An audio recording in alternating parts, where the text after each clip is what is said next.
حضور کی آپ جانتے ہیں حقیقی بہن حقیقی بھائی کوئی نہیں، در یتیم ہے۔ سینہ صدف میں اکیلا پرورش پانے والا موتی در یتیم کہلاتا ہے، تو بطن آمنہ کے اندر حضور علیہ السلام اکیلے پرورش پائے اور اللہ کے محبوب علیہ السلام کو در یتیم کہا جاتا ہے۔ لیکن جب حضور حضرت حلیمہ سعدیہ سلام اللہ علیہا کے گھر دودھ پینے کے لیے کچھ عرصے کے لیے گئے تو حضرت حلیمہ سعدیہ کی ایک بیٹی تھی جن کا نام شیمہ یا شیمہ مختلف کتب سیر میں موجود ہے، وہ حضور کو اپنی گود میں اٹھا کر قبیلہ بنو سعد کے کھلے میدان میں آ جایا کرتی تھی۔ اور آپ نے بھی دیکھا ہوگا ہمارے دیہاتوں میں یہ رواج موجود ہے، اب بھی کہیں تو دم توڑ گیا لیکن آج بھی رواج جگہ جگہ موجود ہے کہ شام کے وقت جب عورتیں کھانا پکانے میں مصروف ہوتی ہیں تو بہنیں اپنے بھائی اٹھا کر باہر کھلی جگہ پہ لے آتی ہیں، اور ہر بہن کا مزاج یہ ہے کہ میرے بھائی سے سونا زمانے میں کوئی نہیں۔ وہ ایک مفکر نے کہا ہے کہ خوبصورتی دیکھنے والے کی آنکھ میں ہوتی ہے، تو ہر بہن کا مزاج ہے چاہے کالا کلوٹا کیوں نہ اس کا بھائی، اسی لیے چندہ ماموں کہا جاتا ہے نا، ہر بہن اپنے بھائی کو چاند کہتی ہے۔ جب بچیاں اپنے ویر لے کر قبیلہ بنو سعد کے میدان میں آتی تو ہر کوئی کہتی کہ میرے بھائی کا جوڑ نہیں۔ اگر کسی کی رنگت کالی ہوتی تو وہ نقوش کو معیار حسن قرار دیتی کہ حسن کا تعلق رنگت سے نہیں نقوش سے ہے، میرے بھائی کے نقوش تو دیکھو۔ اور اگر کسی کا رنگ سفید ہوتا تو وہ کہتی ہے کہ رنگ نہیں تو کچھ نہیں، میرے بھائی کا رنگ بڑا چٹا ہے لہٰذا میرا بھائی بڑا خوبصورت ہے۔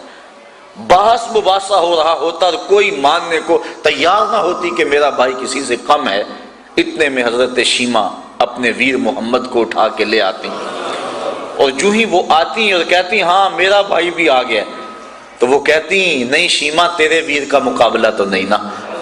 تو کتب میں آتا ہے کہ حضرت شیمہ کا سر فخر سے بلند ہو جاتا اور پھر حضور کو سینے سے چمٹا لیتی اور دعا دیتی، ربنا ابق لنا محمدا حتی اراہ یافعا وامردا، اے اللہ میرے ویر محمد کو سلامت رکھنا، اس کو شالا نظر نہ لگے میرا ویر آج بچوں کا سردار ہے، کل میں اپنی آنکھوں سے دیکھوں کہ جوانوں کی بھی سرداری کرے۔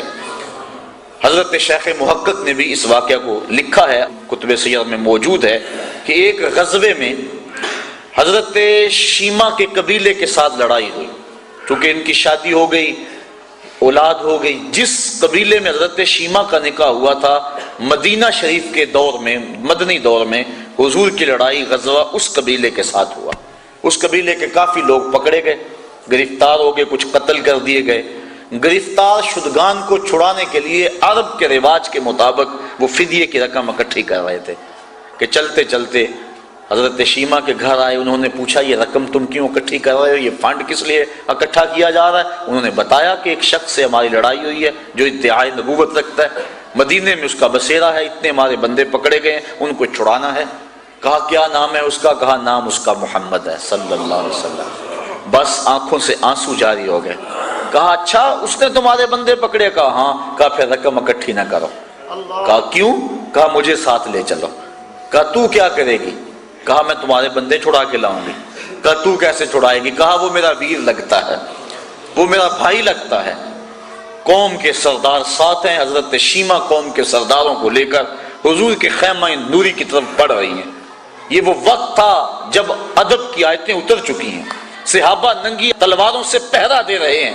حضرت شیمہ اپنی قوم کے سرداروں کو لے کر اس خیال میں کہ میں اپنے بھائی کے پاس جا رہی ہوں بڑی تیزی سے آگے بڑھنا چاہا، لیکن پہرے داروں نے راستہ روک لیا، تلوار سونت دی۔ رک جائے دیہاتی عورت، جانتی نہیں آگے کوچہ رسول ہے، آگے تو بغیر اذن کے جبریل بھی نہیں جا سکتے، تم کون ہو؟ حضرت شیمہ کو جب روکا گیا تو انہوں نے تلوار کو جھٹک کے پیچھے کرتے ہوئے کہا خلو سبیلی وَعْلَمُوا انا اخت نبیکم، میری راہیں چھوڑ دو، مجھے جانتے نہیں میں کون ہوں، میں تمہارے نبی کی بہن لگتی ہوں۔ بس یہ جملے سننے کی دیر تھی کہ تلواریں خم ہو گئیں، آنکھوں پر پلکیں آ گئیں اور صحابہ نے نظریں نیچی کر لی۔ حضور علیہ السلام کی ہمشیرہ حضور کے خیمہ نوری میں داخل ہوئی۔ آقا کریم نے جب دیکھا تو اٹھ کے استقبال کیا اور پوچھا بہن کدھر آئی ہو؟ عرض کی حضور آپ کے بندوں نے ہمارے لوگ پکڑ لیے ہیں، چھڑانے آئی ہوں۔ آقا فرمایا بہن تو نے زحمت کیوں گوارا کی، تو پیغام بھیج دیتی میں سارے چھوڑ دیتا۔ پھر حضور نے کچھ گھوڑے، چند جوڑے اور بہت سارا ساز و سامان دیا۔ جب بھائیوں کے دروازے پر بہن آئے تو بھائی خالی تو نہیں موڑا کرتے. اور پھر حضور رخصت کرنے کے لیے خود خیمہ پاک سے باہر آئے. صحابہ کی جماعت منتظر تھی. فرمایا صحابہ جب میں قیدی چھوڑا کرتا ہوں تم سے مشاورت کیا کرتا ہوں, آج پہلا موقع ہے میں نے مشورہ بھی نہیں کیا اور قیدی بھی چھوڑ دیے. کہا بندہ نواز جو چاہیں آپ کریں لیکن ارشاد تو کر دیں کہ آپ نے آج مشورہ ضروری کیوں نہیں سمجھا. فرمایا آج میرے دروازے پہ میری بہن آ گئی تھی. تو دنیا کے سامنے عملاً بہن کے وقار کو رکھا. جس معاشرے میں بیٹی کی توقیر نہیں تو اس معاشرے کو بیٹی کی توقیر سکھائی. بہن کی آبرو نہیں تھی, عملاً بہن کی آبرو لوگوں کے سامنے رکھی.